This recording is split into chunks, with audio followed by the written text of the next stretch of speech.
Item número: SCP-738. Classe do objeto: Keter.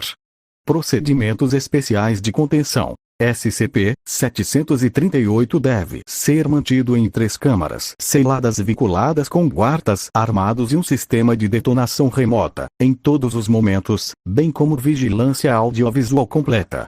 Devido à variedade e força das interações observadas com SCP-738, e os limites desconhecidos de SCP-738, os procedimentos a seguir devem ser rigorosamente seguidos. Quando o SCP-738 não está em uso, seus componentes devem ser mantidos um em cada câmara. Os meios mecânicos integrados na área de contenção devem ser usados para montar e desmontar SCP-738. Se a montagem mecânica falhar, o teste será cancelado até que um engenheiro equipado com um colar explosivo possa ser enviado para reparar os sistemas. O referido engenheiro deve ser detonado por qualquer tentativa de interação com qualquer componente de SCP-738. Se a desmontagem mecânica falhar, as cargas predefinidas devem ser utilizadas para desmontar o SCP-738. O sistema deve então ser reparado e reiniciado por um único engenheiro equipado com um colar explosivo. Todo indivíduo classe D utilizado para testar o dispositivo deve apresentar retardado intelectual intermediário ou possuir função cognitiva comparativamente prejudicada e deve ser equipado com um colar explosivo. Isso é para evitar que aprendam muito sobre SCP-738 e possivelmente usando o SCP-738 de forma prejudicial à Fundação. Indivíduos de classe D com mais de 60 anos de idade e todos os outros funcionários não são permitidos na sala que contém SCP-738. Indivíduos de classe D são permitidos na sala contendo SCP-738 apenas para experimentação e devem ser fornecidos com instrução contínua pelos funcionários responsáveis pela pesquisa. Descrição: SCP-738 é composto por 3 componentes. Um conjunto combinado de mobiliário de mogno, incluindo uma mesa atualmente rotulada SCP-738, uma cadeira de apoio direto atualmente rotulada com SCP-738, 2 e uma cadeira de escritório estilo trono denominada SCP-738, 3, todos com enfeites de latão e estofamento de veludo roxo real. O efeito começa quando uma entidade senciente se senta sobre SCP-738, 2, em frente de SCP-738, com SCP-738, 3, descansando atrás de SCP-738, 2. As câmeras mostram SCP-738, 3, movendo-se durante o efeito, frequentemente se inclinando para um estado de relaxamento, bem como se aproximando ou distanciando-se de SCP-738, 2. Ocasionalmente, SCP-738, 3, é movido na frente de SCP-738, 2. Além disso, as câmeras mostram papéis e pastas contendo papéis que deixam as gavetas de SCP-738, 1. Os papéis são feitos de pergaminho. Uma caneta e uma garrafa de tinta emergem da gaveta longa. A caneta irá escrever no pergaminho. Os gravadores de áudio gravam uma voz distorcida falando. Essa voz irá fazer ofertas e promessas, tentando tentar o ocupante de SCP-738, 2. Elementos significantemente relativos foram extraídos da voz. Se, nesse momento, a entidade sentada em SCP-738, 2, fizer um pedido, então a tentativa e as ofertas cessarão. Haverá uma pausa e um preço será indicado, que poderá ser barganhado. No entanto, a voz insistirá em outros preços de valor igual.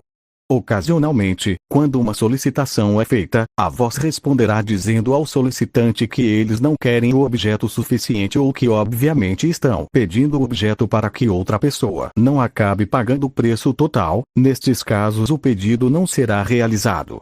Isto ocorre com maior frequência para solicitações que podem afetar outras pessoas ou que podem transferir posses. Aceitar o acordo faz com que o desejo ou comando acordado seja cumprido em detalhe, mas não além destes detalhes citados. Além disso, isso causará as ocorrências indicadas no preço a ser pago. A entidade declarou ativamente que as ocorrências no preço destinam-se a causar uma quantidade de dor emocional ou física igual à quantidade que o solicitante deseja ou que solicita.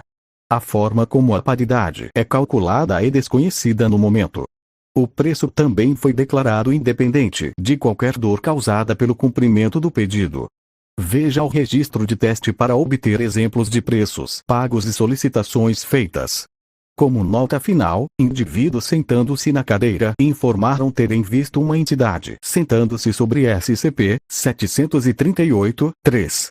No entanto, todas as tentativas de observar esta entidade quando os observadores não estavam sentados em SCP-738-2 falharam e outras descrições da entidade são inconsistentes entre as sessões, mesmo com múltiplas sessões com a mesma pessoa. Quando perguntado sobre isso, a entidade afirma ser a mesma entidade presente nas outras ocasiões.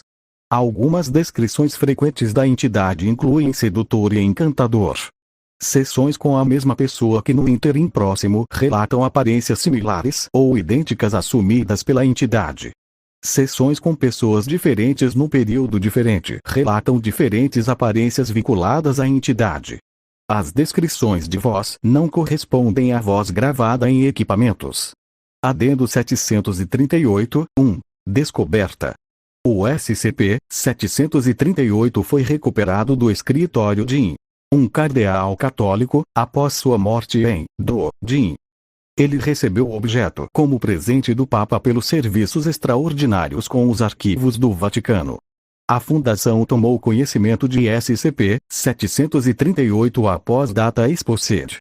Com morto e seu testamento contestado após o evento, funcionários da Fundação adquiriram a mesa.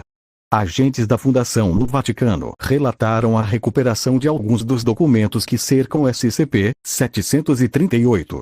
Adendo 738-2. Resultados dos testes. Teste 1. O pesquisador senta-se no SCP-738-2 e espera. Resultado. O pesquisador reporta várias tentativas feitas para coagi-lo a aceitar um acordo, com barganhas incluindo o amor das mulheres desejadas, um objeto que o tornaria um pesquisador bem respeitado e a concessão de status 5. Assustado, o pesquisador sai de SCP-738-2, deixando o quarto. As gravações indicam veracidade às declarações fornecidas. Pesquisador relata o desaparecimento da entidade, seguido do retorno da caneta, papel e pastas para gavetas. Usando câmeras, velocidade de retorno do objeto com mais de 120 metros por segundo. Pesquisador relata ver um homem usando um terno vermelho e dourado. Teste 2. Indivíduo D, sentado em SCP-738-2. As análises foram resumidas em papéis e documentos. Resultados. Análise espectral confirmou que o pergaminho era fabricado de pele humana.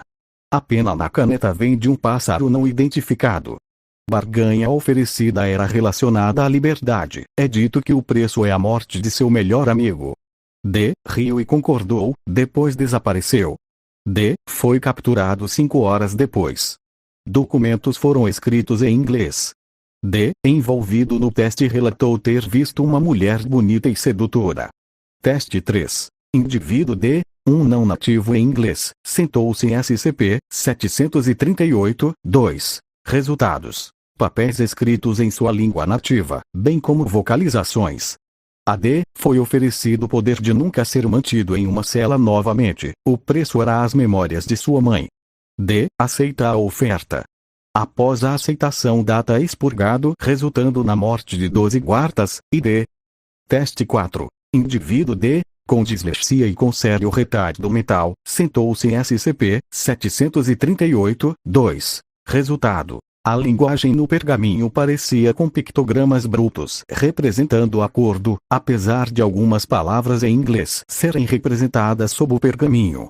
Em geral, o inglês não estava relacionado com as imagens que estavam sob o pergaminho, e frequentemente estavam insultando a inteligência de D. e afirmando que a entidade estava incerta quanto ao que D entendia.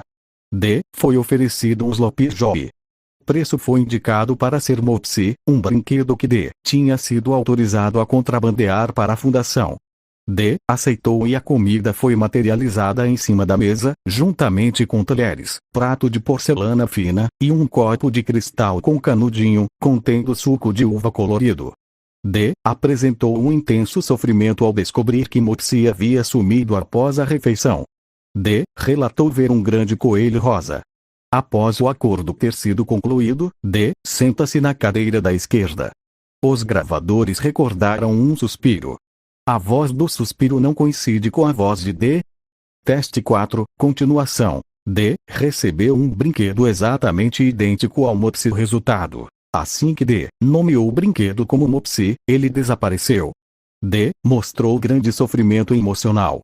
Teste 5, teste de destruição. Resultado: data expurgado, explosões, incêndios, tiros, máquinas de cortar madeira falharam. O ataque direto sobre a mesa com um machado deixa um corte único, com uma profundidade de 3 mm e resulta em data expurgado, bem como a morte do indivíduo responsável pelo ataque. O corte permanece na mesa. As gravações de vídeo mostram o corte sendo restaurado a uma taxa de 1 micron por dia. Teste 6. Pesquisador senta-se em SCP-738-2 e pergunta: quem é você? Resultado: a entidade toma a forma de uma cobra de grandes proporções, e responde: desculpe. É contra a política divulgar detalhes pessoais. Mas posso interessá-lo em data expurgado. O pesquisador se levantou do assento, tremendo e assustado, assim concluindo a sessão.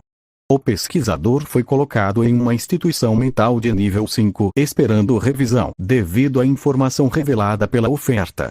Teste 7. Sheldon Katz, esquerdo, consultor principal do Departamento Jurídico da Fundação. Resultado: no início do teste, o Sr. Katz apresentou a entidade com uma declaração jurada notarial e apostilada afirmando que ele estava participando do teste em seu nome e não como agente da Fundação. Aproximadamente 41 horas após o início do teste, o Sr. Katz entrou em um estado de inconsciência devido à fadiga. O Sr. Katz descreveu a aparência da entidade como idêntica ao seu professor do primeiro ano da faculdade, mas ele se recusou a descrever a natureza da oferta que havia sido feita. Ele relatou que, antes de seu apagamento, ele estava no meio de negociar uma definição técnica precisa da palavra deve.